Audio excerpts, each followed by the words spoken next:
आगा रही अपनी भौतिक देश एम कही है कि पीवी मिश्रा ने बाटे चाहिए नहरी 1 मिनट तो अतलो इम्पोर्टेंट को नहीं फिर भी एक बार समझ लिया लिखना को नहीं या तो शुष्क भाग रहे हो एगो जैसलमेर बाढ़ में और वहाँ को भाग है फिर अपन ध्यान चाहिए कि जस्ट बाद ही अर्ध शुष्क हो जाए अर्ध शुष्क की सीमा लास्ट है अरावली है तो होगा पहली अर्ध शुष्क है फिर कही जाए या आपनो हाड़ोती पटार हो जिसमें चंबल नदी बह तो वो बीड़ के मजा फिर ये दक्षिणतम कृषि प्रदेश हो अब ये पूरा कृषि हो जाए अरावली से और हाड़ोती के बीच में आप बचा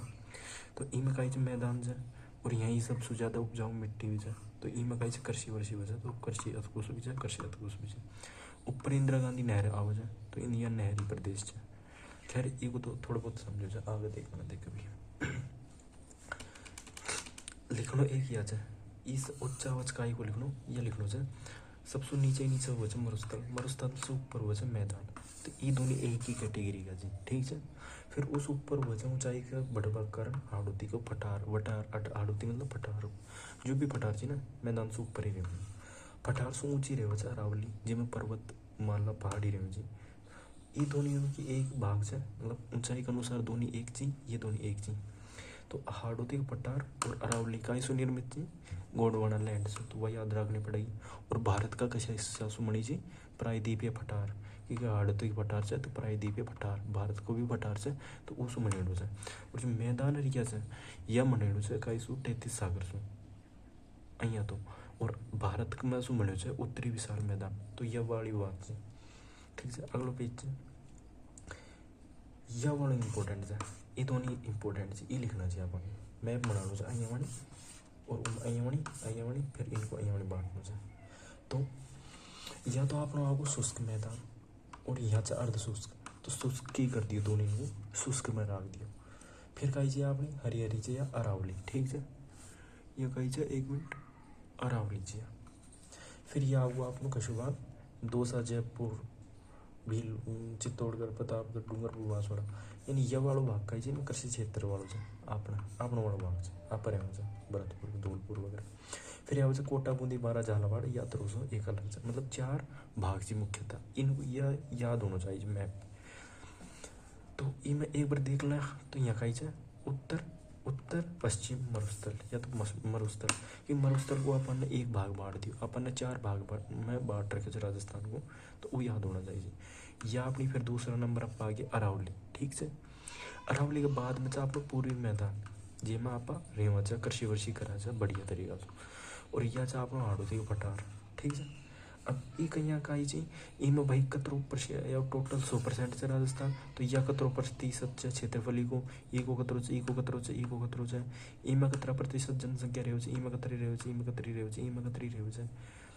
तो यह सारी चीज़ देखेंगे इनमें मिट्टी कसी पाई जाओ तो अँ वाली सारी चीज़ नॉलेज होनी चाहिए आओ तो यह दे रखे है कि जो मरुस्थल है वह कतरो है 61.11% है ऊपर जनसंख्या कतरी है 40% याद होना चाहिए 61.11 पे 40% जनसंख्या फिर एक मतलब जो क्षेत्रफल यानी एरिया को कतरो है अरावली को 9% पे पॉपुलेशन है 10% 9 पे 10% रह रही है अपना मैदान में 23% क्षेत्रफल पे 39% जनसंख्या रह रही है ठीक है फिर से हाड़ोती पठार तो 6.9 यानी लगभग 6.9 से यानी 7% से मतलब मान लिया 7% पर रह रही है 11% जनसंख्या तो यह मनाना चाहिए और फिर यह भी मनाना चाहिए तो वही से मरुस्थल को क्षेत्रफल से 6.11% फिर मरुस्थल में जनसंख्या का 6.11 पे 40% जनसंख्या रह रही है 12 जिला छी मरुस्थल में याद रखो मिट्टी कैसी पाई जाए रेतीली बलुई मिट्टी पाई जाओ और शुष्क और अर्धशुष्क मैंने खींची मिलाकर एक ही बना दिया शुष्क और अर्धशुष्क मरुस्थल फिर अरावली को क्षेत्रफल से 9% पे जनसंख्या रह रही है 10% और 13 जिला ऋषि अरावली में 13 जिला छी तो मुख्यतः 7 जी फिर इनमें मिट्टी कैसी पाई जाओगी, अरावली कैसी पर्वत मान लो जाए, तो पर्वत पाए जाऊंगा, पर्वत पर वन पाया जाऊंगा, तो पर्वतीय और वनीय मिट्टी पाई जाओगी। और जलवायु आ जाएगी कि उपाद्र जलवायु। मरुस्थल की तो शुष्क और अर्ध शुष्क, मतलब शुष्क यानी गर्म हवा चाली जी धूल भरी, तो वह अलग आ गई। अब वन से तो बारिश भी होगी थोड़ी बहुत, तो उपाद्र आ जाए, आर्द्रता रहेगी। फिर जो पूरी मैदान आपन वाला भाग, तो इसमें 23% में 39% जनसंख्या रहेगी है, ठीक है। 10 जिला जी मिट्टी जलोढ़ सबसे उपजाऊ मिट्टी, जो आप कछारी भी कहना चाहिए इंपॉर्टेंट है। फिर जलवायु से आर्द्र जलवायु, फिर से हाड़ोती पठार कतरो से 6.89% पे 11% जल व जनसंख्या। 7 जिला ची हाड़ोती पठार में काली मिट्टी पाई जाओगी, अति आर्द्र जलवायु चाहिए। अब देखे जाए तो सब पूछोगे कि चारों में से सबसे ज़्यादा जनसंख्या खारे हो जाए, तो जनसंख्या यारी तो या 39 है या 10 है या 40, तो 40 में मरुस्थल में सबसे ज़्यादा जनसंख्या है मरुस्थल में फिर भी। और ये घनत्व देखागा, मतलब कम क्षेत्र में ज़्यादा जनसंख्या, तो आप आओ दो प्रकार से जनसंख्या ज़्यादा। एक तो टोटल केवल सबसे ज़्यादा तो मरुस्थल में ही है, लेकिन वही पूछे कि सबसे ज़्यादा घनत्व कहाँ कुछ है, तो मैदान आओगे, क्योंकि 23% यानी कम क्षेत्रफल उनमें ज़्यादा जनसंख्या यानी 39% रह रही है। और मरुस्थल में देखा तो 61% अतरुप से उमत ऋषि रह रही है, मतलब अतरो बड़ो क्षेत्रफल से मरुस्थल उमत ऋषि रह रही है। पूरी मैदान खाई है अतरो सो और उमत ऋषि वाली जनसंख्या रह रही है। तो घनत्व को मतलब वजह एक अतरा सही भाग में कतरा लोग जी, तो पूरी मैदान में बहुत ज़्यादा जी, मरुस्थल में 1-2 जी, ये पूरी मैदान में 30-40 से अतरा सही भाग में, तो वह वाली बात है। फिर आगे से उत्तरी पश्चिमी मरुस्थल, अब एक एक लेंगे। अब आगे कहीं पढ़ांगा, पहले एक बार हम पूरा पढ़ांगा मरुस्थल का बारे। मरुस्थल को भी फड़वा के लिए 2 भागन बांटांगा, एक तो शुष्क एक अर्ध शुष्क। फिर और बांटांगा निक्का फड़वा के लिए, अब खाओ नागौर में खारी झील पाई जाऊँ जी, निक्का फड़वा के लिए। फिर दूसरा नंबर बांटांगा अरावली को, अरावली में कसी कसी चोटी चाहिए अवणी। फिर मैं मैदानी भाग में आऊँगा, फिर हाड़ौती। फिर से 1 नंबर पर उत्तरी पश्चिम मरुस्थल, यह लिखना चाहिए 1 नंबर मरुस्थल लगा लिखना चाहिए। आगे थार को मरुस्थल खेमीची 33 सागर से निर्माण हो खींचे ना, मरुस्थल और मैदान दोनों 33 सागर का जी, तो ये दोनों लिखना चाहिए। और काय को लिखना, फिर लिखना चाहिए क्षेत्रफल लिखना चाहिए। मरुस्थल को क्षेत्रफल लगा 1,75,000। लंबाई चौड़ाई लिखा तो लिख लीजिए। और मरुस्थल को ढाल जो है ये अपनो राजस्थान से, ये पूर्व मरुस्थल है, ठीक है। अभी वो ढाल से उत्तर पूर्व यानी उत्तर पूर्व से दक्षिण पश्चिम, यानी उत्तर पूर्व से दक्षिण पश्चिम, यानी उत्तर पूर्व से दक्षिण पश्चिम यानी ई तरफ से। ढाल को कहीं पता चले है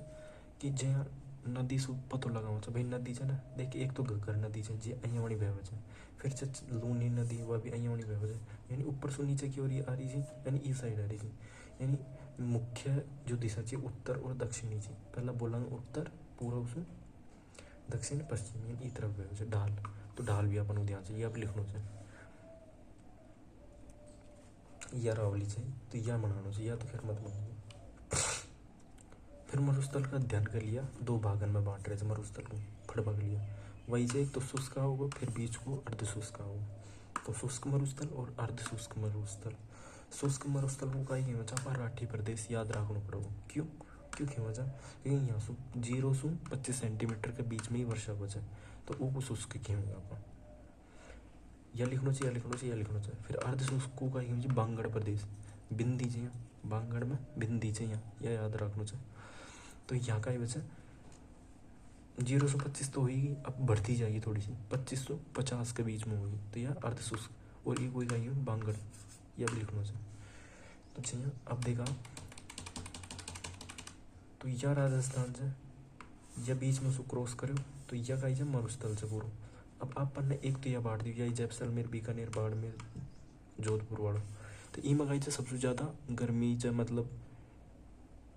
शुष्क हवा बहमी जी सबसे ज़्यादा गर्म, और वर्षा सबसे ज़्यादा कम हुआ चाहिए क्योंकि 0 से 25 सेंटीमीटर ही वजह इसलिए शुष्क खेमी जी। राठी प्रदेश भी कहते हैं क्योंकि राठी गाय पाई जाती है और राठी गाय भी पाई जाओ ई कारण राठी प्रदेश खेम जी। शुष्क इसलिए खेम जी वर्षा कम हो जाए। यह अर्ध शुष्क है इमें 2550 सेंटीमीटर के बीच में वर्षा हो जाए, ठीक है, ये मना लीजिए। फिर से अलग अगलो शुष्क मरुस्थल, वही से 25 सेंटीमीटर से कम वहीं लिखना चाहिए, तो नीचे लिख देगा 25 सेंटीमीटर से कम वर्षा अलग से लिखना हो। फिर बालू का, अब इमें भी कई है शुष्क मरुस्थल में, एक तो बालू का स्तूप मुक्त, यानी बालू का स्तूप यानी मिट्टी का ढेर लग जाए ना, मिट्टी हवा से बह बह, तो मुक्त यानी जहाँ बालू का स्तूप कौन वह तो 41.5%, और जहाँ बालू का स्तूप छी ज़्यादा ही रहेगा क्योंकि मरुस्थल में ज़्यादा रहेगा, तो वह 58.5%, यह याद रखना है। फिर बालू का स्तूप मुक्त यानी जहाँ बालू का स्तूप कौन, तो वही जाए बालू का स्तूप मुक्त यानी एक आगे लिखना जाए बालू का स्तूप नहीं पाए जाते, और क्योंकि यहाँ पर पथरीला मरुस्थल पाया जाता है, क्यों पाया जामी ना भैया, अभी तो कारण से क्योंकि यहाँ पत्थरीला मरुस्थल यानी मरुस्थल में कहीं पाया जाऊँ जी पत्थर, तो हवा आओगी ना तो पत्थर के कारण आगे बढ़ पाओ ज़्यादा, और जो पथरीला मरुस्थल है वो कहीं के हम आधा वही डायरेक्ट लिखना चाहिए पथरीला मरुस्थल, क्योंकि पथरीला मरुस्थल कहीं के हम आधा के मचा आई लिखना चाहिए। फिर हम आधा का विस्तार जैसलमेर में लिखना चाहिए पोखरण, जैसलमेर पोखरण बाड़मेर फलोदिया लिखना चाहिए। फिर जब बालू का स्तूप युक्त यानी बालू का स्तूप छी यानी पवन आओगी मिट्टी आओगी नीचे पड़ी यानी वह कटकटर मिट्टी जाओ जे या फिर इकट्ठी हो जाए बालू स्तूप बन जाए। और इमें लिखना चाहिए बालू का स्तूप युक्त में सर्वाधिक बालू का स्तूप जैसलमेर, यानी सबसे ज़्यादा बालू का स्तूप मिलेगा जैसलमेर में, लेकिन सभी प्रकार का गल्ला प्रकार का जी बालू का स्तूप तो सभी प्रकार का जोधपुर में मिलेगा। फिर अगलो पेज बालू का स्तूप का प्रकार एक बारी सारा ही पढ़ लीजिए, टिक लग रहा है जी इम्पोर्टेंट जी पढ़ना सारा ही जी। फिर से बरखान, पहले जो बरखान, बरखान को का ही जी अनुप्रस्थ, एक दूसरा नाम से अनुप्रस्थ बालू का स्तूप है ना, अनुप्रस्थ। तो बरखान लिखने से अनुप्रस्थ लिखने से ये लिया लिखने से आगे अनुप्रस्थ का आगे कोमल अगर चंद्राकार आकृति वजह, फिर का ये चंद्राकार आकृति ये तो मत बना जो बना मत बना लिया, यह इंपॉर्टेंट है। बरखान सर्वाधिक खा पाए जाऊँगा, फिर सर्वाधिक लिख, और शेखावाटी चूरू, चूरू को भी बालेरी गाँव, तो यह लिखना चाहिए यह लिखना चाहिए एक ही विशेषता। फिर नीचे आई हमने लगा का लिखना चाहिए सर्वाधिक गतिशील हुए स्थानांतरित बालू का स्तूप का कारण का मरुस्थलीकरण में योगदान, मतलब का बरखान जो जी ना मिनट मिनट में यहाँ मणगो फिर तुरंत यहाँ मर जाओ यहाँ से, मतलब तुरंत गतिशील बहुत ज़्यादा चाहिए यानी बार बार एक जगह जगह बढ़ता रहेगा यानी आगे बढ़ता रहेगा, तो आगे बढ़ी जी ना तो कहीं मरुस्थल को आगे बढ़ावा जाए, धीरे धीरे आगे बढ़ावा जाए, ज़्यादा भागा जाए तो डायरेक्ट लिख दीजिए मरुस्थल को मरुस्थलीकरण बढ़ाते हैं यानी मरुस्थल बढ़ाना चाहिए, इंपॉर्टेंट से पूछा चाहिए। फिर से एक नयो बालू का स्तूप अनुप्रस्थ बालू का स्तूप यानी कि ना बरखान अनुप्रस्थ भी जाए तो एक अनुप्रस्थ और जाए, तो उनमें कई विशेषता होंगी। पहले तो यह समकोण की तरह मनावा जाए, समकोण पे मनावा जाए यानी मिट्टी को आई 90 डिग्री का कोण में मना हो गया, तो समकोण याद रखना चाहिए। और तो अगला पेज पे चला तो अनुप्रस्थ का वाइज मिट्टी को निक्षेपण समकोण पर जाए, अनुप्रस्थ का आगे लिखना चाहिए बस समकोण उक अनुसार ही जाए। फिर सबसे ज़्यादा कहाँ चाहिए बीकानेर को पोंगल में सबसे ज़्यादा चाहिए, गंगानगर में ज़्यादा ही लिख लीजिए उनमें ना। फिर से अनुदैर्ध्य कोई ही रेखीय खींची इंपॉर्टेंट यही से यहाँ से अनुदैर्ध्य और रेखीय एक ही जी, और जो अनुदैर्ध्य है वाई का ही सीफ है यानी सीफ बराबर अनुदैर्ध्य नाम से एक अनुदैर्ध्य रेखीय है तो मतलब सीधा सीधा मनी आई तो सीधा सीधा अँ वाली लहर की नहीं तो, और समांतर रहेगा क्योंकि अँ वाली समांतर ही तो समांतर समांतर सीफ रेखीय अनुदैर्ध्य एक ही जी, जैसलमेर में पाई जाऊँगा। फिर या कौन पढ़ लो पैराबोलिक कौन पढ़ दो, फिर अगलो से सीफ बालू का स्तूप यानी यही बरखान से ये में थोड़ी सी एक भाग आगे बढ़ जाता है वह सीफ खेले जैसे बरखान का निर्माण के समय पवन की दिशा में परिवर्तन में बरखान की ऊंचाई आगे बढ़ जाती है, मतलब का इलेक्ट्रॉन हो गया तो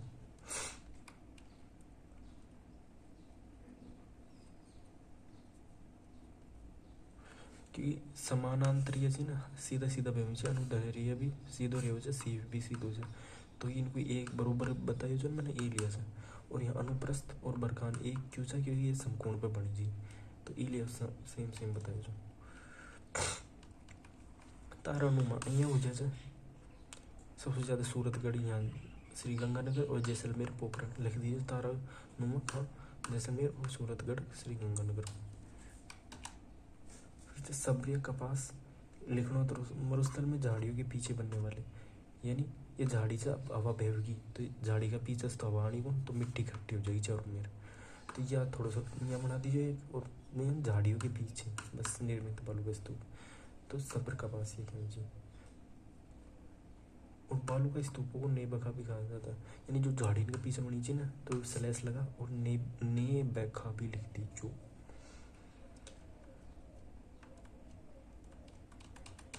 फिर से अवरोधी इकाई कौन, तो अपन या तो अपन पढ़ी लियो, पहला तो अपन पूर्व मरुस्थल बाटे दो भागन बाटे शुष्क और अर्ध शुष्क, तो यह पढ़ लियो। अब आ रही है अपना दूसरा नंबर अर्ध शुष्क मरुस्थल। इनमें कहीं कही जाए देखो ऊपर ऊपर देखेगी ना तो घग्गर बेसिन आओगी क्योंकि घग्गर नदी जाए तो यह घग्गर बेसिन आओगी। फिर इस नीचे कही जाए अर्ध शुष्क में शेखावाटी अंत प्रवाह क्षेत्र यानी सीकर झुंझुनू यहाँ से और कांतली नदी वगैरह बह बचे तो यह सीकर की अंत शेखावाटी अंत प्रवाह क्षेत्र हो। फिर इस नीचे चलेगा तो Nagaur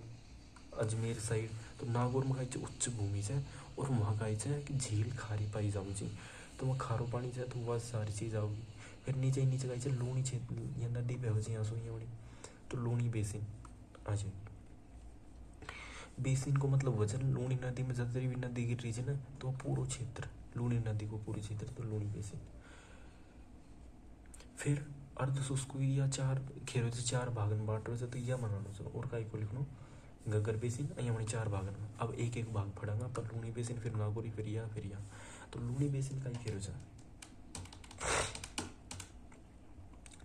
Luni basin Godwar basin slash लगा गोडवाड़ बेसिन लगना से आगे लिख दीजो बाड़मेर पालोर जालोर या सारे जाए और गोडवाड़ क्षेत्र है वह जालोर से इम्पोर्टेंट से जालोर। फिर इमें विशेषता खाई पाई जाओ जो लूणी बेसिन में खाई पाई जाए नेहड़ रन यह कई वजह सांचौर जिलों में जाए नेहड़ रन वजह इमें कई वजह सांचौर में लगा और लिखना से लवणीय पादप पाया जाऊँ जी इलिए गुया खेमी जी और लवणीय पादप जो जी बालोतरा बाड़मेर में पाए जाऊँ जी। फिर आ रहे हो लूणी बेसन में कई गोडवाड़ क्षेत्र से गोडवाड़ खाई जाए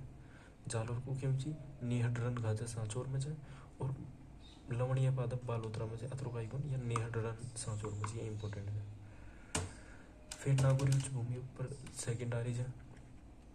नागौरी उच्च भूमि से नागौर डीडवाना वगैरह नागौर डीडवाना जी नागौर में सुई डीडवाना निकले नागौर से नागौरी यहीं पता चल जाए इमें कहीं जाए एक कुबड़ और बांका पट्टी पाई जाओ जाए कई पाई जाओ जाए कुबड़ या बांका पट्टी या नागौर अजमेर के स्थित है मतलब नागौर में पाई जाओ जाए इमें कहीं जाए जहाँ फ्लोराइड अधिक पाया जाता है जिसके कारण फ्लोरोसिस बीमारी मतलब कुबड़ बांका पट्टी नागौर में फ्लोराइड अधिक और उसको कई हो रही है फ्लोरोसिस बीमारी। फिर उसको कई हो हड्डी कमजोर हो रही है एक ही लाइन में यह अतरी सारी बात लिखनी चाहिए। फिर से नागौरी उच्च भूमि में एक और लवणीय खारे पानी की झीलें लिखना चाहिए चाहिए कि सर्वाधिक खारे पानी की झीलें नागौर में जी बस और फिर अर्ध शुष्क को तीसरा भाग आ रहा है शेखावाटी अंत प्रवाह क्षेत्र इनमें कहीं से विस्तार खाचा चूरू सीकर झुंझुनू अपन ध्यान से शेखावाटी खाचा चूरू सीकर झुंझुनू आगे लिख दीजिए अंतर चूरू जी सीकर झुंझुनू। फिर के नीचे लिखना जोहड़ लगार शेखावाटी में पाई जाओ जी शेखावाटी के कच्चे कुएं बस अतरो ही लिखना चाहिए।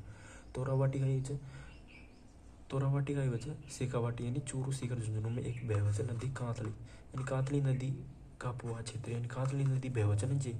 जे घेवचा पर तोरावाटी सीकर में ही चाहिए वो विस्तार तो तोरावाटी का कांतली नदी प्रवाहित क्षेत्र। सरकारी वजह शेखावाटी में तालाब बीड़ का ही वजह शेखावाटी में चरागा भूमि बस अतरो ही लिखने से शेखावाटी में चरागा भूमि।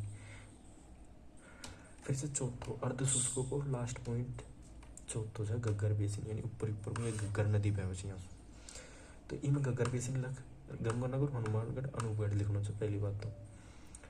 और ये गग्गर नदी यहाँ तक जावज है तो लास्ट में लिख दीजिए एक वो आई हमें लिखना को अब अतरो को लिखना गग्गर ज़्यादा प्रभाव होने के कारण पाक